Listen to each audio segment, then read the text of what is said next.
Hola, soy Adriana Cinta. Vamos a hablar sobre cómo los difuntos se despiden algunas veces de nosotros. A veces con sueños, a veces con una visita. Cómo los difuntos nos hablan a través de los sueños o vemos el estado en que está su alma a través de los sueños. Por ejemplo, si un difunto lo sueñas enfermo, en silla de ruedas, en una cama, acostado, tullido, es un reflejo del estado de su alma. Es muy importante mandar decir misas por los difuntos porque así les reducimos el tiempo en el purgatorio. Es necesario hacer oración. Muchas veces, cuando soñamos un familiar difunto, es signo de que necesita oración o misas. También hablaremos qué debemos hacer, cómo debemos rezar por ellos, para lo cual me voy a permitir dar un testimonio personal, entrevistar también a Carmen Cinta y dar el testimonio de mi prima Pilar Gutiérrez sobre una experiencia que tuvo. Mi familia siempre ha sido católica. De niña siempre recé por las almas de purgatorio. Todos los domingos íbamos a misa y cada semana había círculo de Biblia en mi casa. Mi abuelita paterna era muy religiosa, iba diario a misa y rezaba diario el rosario. Mi abuelita materna me enseñó sobre la devoción de las almas de purgatorio. Me hablaba sobre las almas y yo de niña sentía una gran curiosidad por saber de las almas de purgatorio. Siempre he sentido un gran amor por las almas de purgatorio. Todas mis comuniones las ofrecía por las almas de purgatorio desde niña. Rezaba siempre por ellas. Mi padre falleció cuando tenía 14 años y desde ese entonces en mi familia nos dedicamos a rezar siempre por él. Hace aproximadamente 20 años me puse a rezar con mayor intensidad por mis familiares difuntos. Había unas misas por difuntos y por tu árbol genealógico. Entonces yo pues me la pasaba rezando por mis difuntos, preocupada por rezar por las almas de purgatorio. Tengo unos tíos que están en proceso de beatificación. Eran devotos de las almas de purgatorio y son siervos de Dios. Son Marina Cinta Sarrelangue y Eugenio Balmori, de los cuales quisiera hablar en alguna otra oportunidad. En una ocasión soñé con mi tía Marina. Ella estaba vestida de blanco, con una túnica blanca, brillante, y me decía: te vengo a avisar que ya llegué al cielo. Me tardé 8 años en llegar. Me costó trabajo, pero ya llegué. Pero quiero que lo sepas. Y quiero que veas el paraíso. Y entonces me hacía con sus manos, las extendía y me mostraba el paraíso. Entonces yo veía flores, plantas preciosas. Y me decía: quería que lo supieras. Entonces yo pensé: ¿por qué me vendrá a decir a mí si yo pues soy una simple mujer y ella tiene un hijo obispo? Pero dije: claro, pero la persona que ha estado rezando siempre por todos los miembros de la familia y se ha preocupado por rezar siempre por ellos, soy yo. Fue una experiencia muy bonita.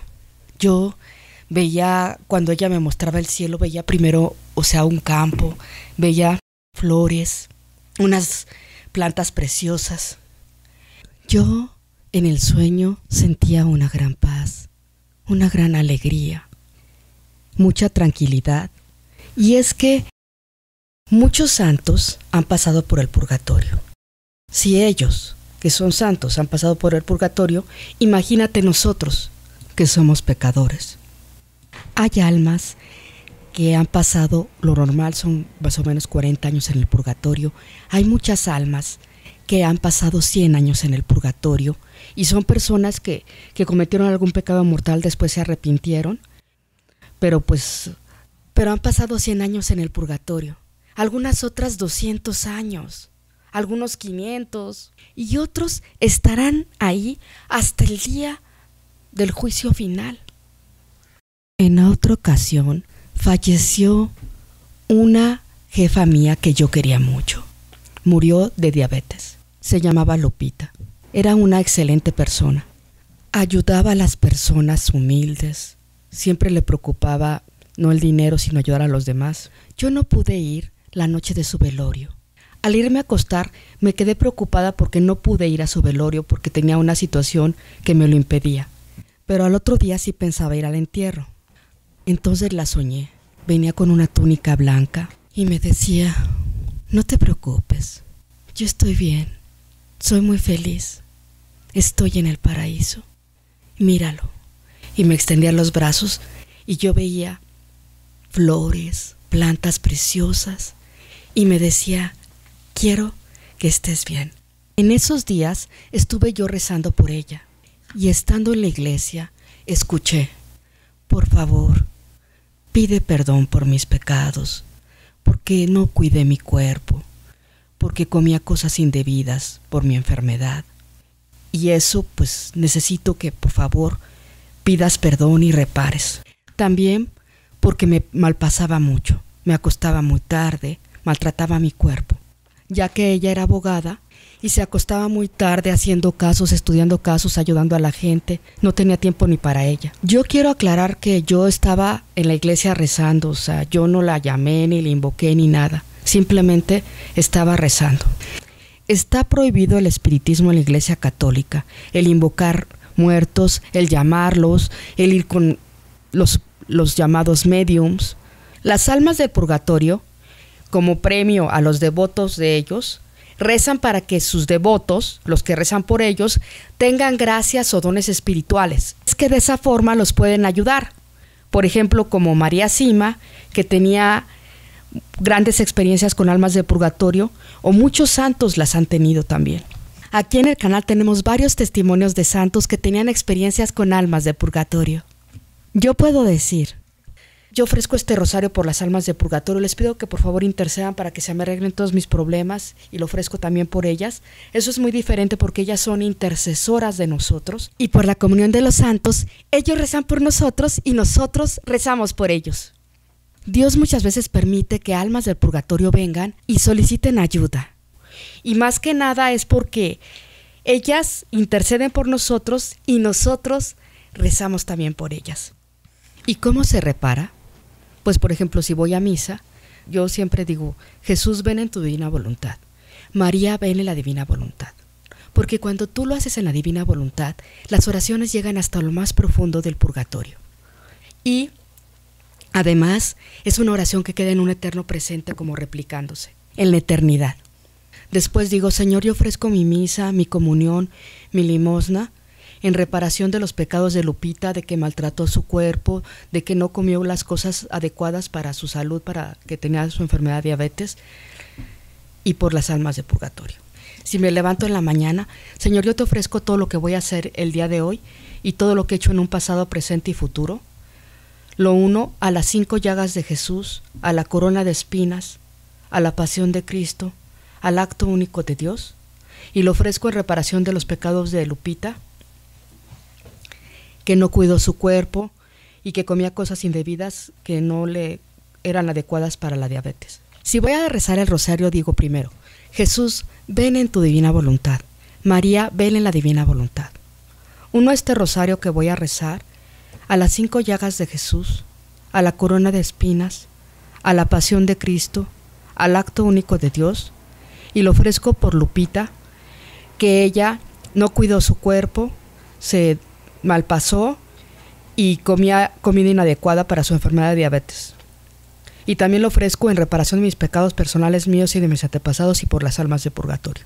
Si voy a dar una limosna, ofrezco esta limosna que voy a dar en reparación de los pecados de Lupita, en reparación de mis pecados y los de las almas de purgatorio. Señor, ofrezco esta media hora que voy a pasar en el sagrario rezando, en reparación de los pecados de Lupita, de que se malpasó, que no cuidó su cuerpo y que no comió adecuadamente. Todo lo que hagas es digno de ofrecer, por ejemplo, lavar los trastes, lavar el coche, ir a trabajar, todo lo del día. También aquí en nuestra página tenemos varias oraciones por las almas de purgatorio que puedes rezar. Voy a platicar el testimonio de mi prima Pilar Gutiérrez, que acaba de fallecer hace unos meses, respecto a la muerte de mi mamá.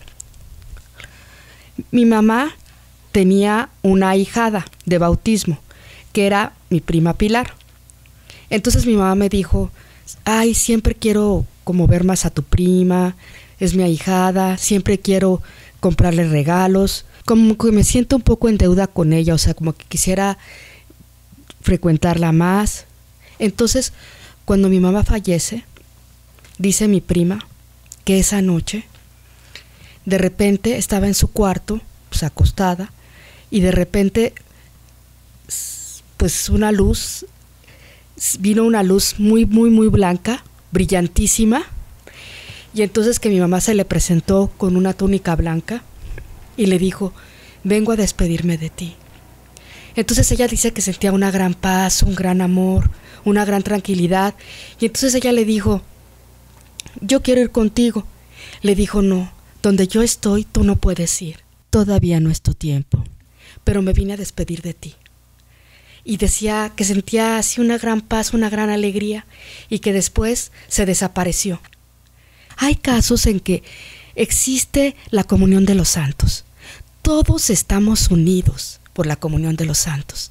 No significa que porque ellos ya hayan fallecido, ya no vamos a tener un nexo con ellos. Los lazos de sangre perduran. Las amistades siguen, estamos unidos, ellos rezan por nosotros, nosotros rezamos por ellos se dan cuenta de lo que hacemos en la tierra, cuando alguien fallece se da cuenta de lo que sucede en su velorio, de quién rezó, de quiénes fueron por interés, de quiénes fueron porque realmente lo sentían en el corazón. Entonces, esta comunión significa que estamos unidos. El Catecismo de la Iglesia Católica nos habla de la comunión de los santos en los numerales 946, 947, 948, 950. Y nos dice que la comunión de los santos, en el credo de los apóstoles se dice: creo en la comunión de los santos. La Iglesia es la comunión de todos los santos. Formamos un cuerpo místico en que Cristo es la cabeza. Hay una comunión de bienes de la Iglesia, y en los bienes de la Iglesia se forma un fondo común. Hay una comunión entre las cosas santas y entre las personas santas. Hay una comunión entre la Iglesia y el cielo y la tierra. En el numeral 954 dice que hasta que el Señor venga en su esplendor con todos sus ángeles y destruida la muerte, tenga sometido todos sus discípulos, unos vivos peregrinan en la tierra, otros ya difuntos se purifican, mientras otros están glorificados, contemplando claramente a Dios mismo. Todos, en grado diverso, participamos del mismo amor de Dios y al prójimo. Y formamos una misma iglesia y estamos unidos entre sí. El numeral 955 dice que la unión de los miembros de la iglesia, de los que estamos aquí en la tierra, con los hermanos que ya están en la paz de Cristo, o sea, los que ya son difuntos, de ninguna manera se interrumpe, más bien se refuerza con la comunicación de los bienes espirituales. Cuando vas a la misa y rezas por tus familiares, muchas veces ellos están ahí presentes en la misa. Por eso yo les pido que siempre recemos por las almas de purgatorio, por nuestros familiares, parientes y conocidos que están en el purgatorio. Podemos ofrecer nuestras actividades del día, nuestras oraciones, misas, comuniones, limosnas. Podemos ofrecer nuestros sacrificios, tristezas, trabajos, obras de misericordia por ellos. Y ellos nos los van a agradecer porque siempre van a rezar por nosotros. Por ejemplo, si le das una limosna a una persona, si le das de comer, si le das de beber, si lo vistes, entonces todo eso va a ayudar a que lo puedes ofrecer por él.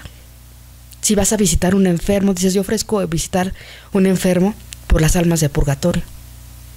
Y en reparación de mis pecados personales, míos y mis antepasados, ofrezco hacer la comida en reparación de mis pecados personales, míos y de mis antepasados y por las almas de purgatorio. Si vas a consolar al triste o le vas a enseñar algo a alguien que no sabe, dices: Señor, yo ofrezco el esfuerzo de enseñarle a esta persona a leer, o ofrezco el estar escuchando a esta persona y consolarla en reparación de mis pecados personales, míos y de mis antepasados y por las almas de purgatorio. Lo más poderoso que puedes hacer por las almas del purgatorio es mandarles a hacer misas. O también vas a la misa y lo ofreces por ellos. Vas a la misa y se dice: Señor, ven en tu divina voluntad. María, ven en la divina voluntad.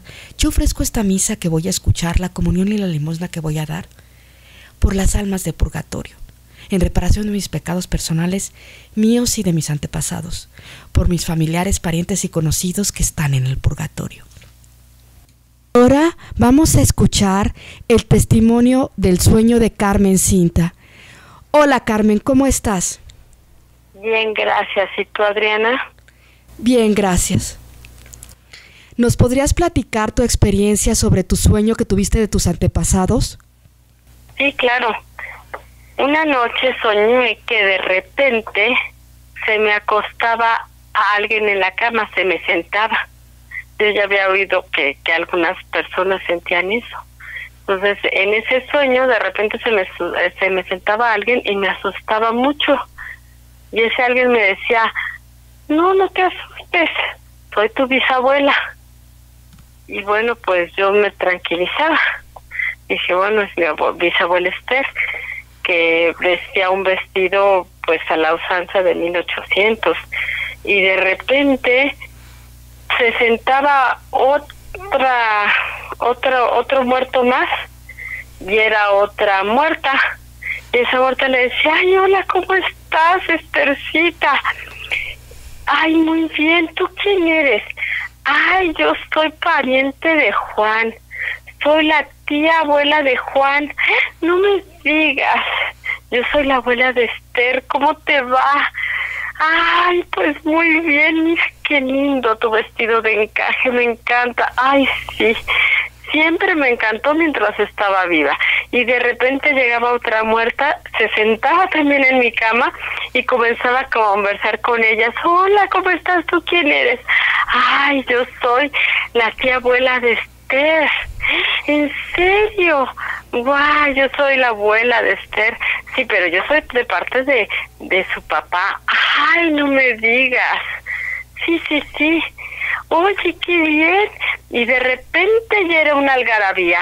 Estaba aquello, fueron llegando más y más muertas, y unas platicaban y otras decían: no, pues yo tuve 5 hijos y un esposo que era muy amable. Ay, sí, y el mío, él me tocaba el violín precioso, no me digas. Y bueno, todo era una algarabía, platicaban unas con otras, se veían los vestidos, los encajes, se pasaban recetas de cocina, en fin. Y de repente yo les dije: ¿y ustedes entonces todas son mis antepasadas? Sí, claro, mi reina, no tienes de qué preocuparte, si todas te queremos mucho. Y de repente les preguntaba yo: bueno, ¿y mi papá? ¿Qué pasa con mi papá? Y en ese sueño lo veía yo cabalgando en un caballo, sudoroso, asustado, como perdido, sin saber para dónde ir. Como a la deriva. Como a la deriva. Y en ese momento supe que teníamos que mandarle misas, le platiqué a mi mamá y mi mamá le mandó decir misas gregorianas. Las misas gregorianas es cuando se dice 30 misas seguidas por algún difunto. Y bueno, yo después de eso ya no volví a soñar ni con mi papá, ni con mis tías, ni con mis antepasadas. Esa es la historia. Ay, Carmen, pues es muy interesante tu historia, porque nos habla de que a través de ellas pudimos saber el estado de nuestro papá, que estaba como en un caballo a la deriva y que necesitaba oración en ese sueño que tú tuviste. Y entonces estuvimos hablando de la comunión de los santos, cómo todos estamos unidos y cómo todos de alguna forma continúan los lazos familiares, y nosotros podemos rezar por nuestros difuntos y ellos pueden rezar por nosotros. Me parece muy interesante tu sueño, cómo nuestras antepasadas, cómo se relacionaban entre ellas, cómo se platicaban y todo, porque realmente los lazos siguen. Y por eso es tan importante siempre rezar por nuestros antepasados, por nuestros familiares difuntos, también por nuestros conocidos, porque ellos interceden por nosotros y rezan por nosotros, ¿no crees? Sí, claro. Es más, creo que esa noche yo platiqué mi sueño al día siguiente y tú comentaste que tú también habías soñado con mi tía Marina. Ah, sí, ya platiqué el sueño aquí en el programa. Ah, muy bien. Hermanos, amigos, siempre nosotros hemos rezado por las almas de purgatorio en la familia. Hemos recibido muchas gracias, muchos favores de ellas con su intercesión. Entonces yo también quiero que ustedes lo reciban. Por favor, que seamos una gran familia aquí en la tierra nosotros, rezando por las almas de purgatorio, y ellos en el cielo, una gran familia, rezando por nosotros, intercediendo por nosotros, porque ellos están vivos ya, en la vida eterna. Murieron a esta vida, pero pasaron a la vida eterna y están vivos en la vida eterna. Porque Cristo nos consiguió la vida eterna para ti, para mí, para todos. Y ellos están vivos. Y estamos en una unión y en una comunión donde ellos interceden por nosotros y nosotros intercedemos por ellos. Señor, te pedimos que siempre nos cubras con tu sangre preciosa y nos escondas en tus 5 llagas a nosotros y a nuestras familias eternamente. Siempre están en nuestras oraciones. Los queremos mucho. Que Dios los bendiga. Hasta pronto.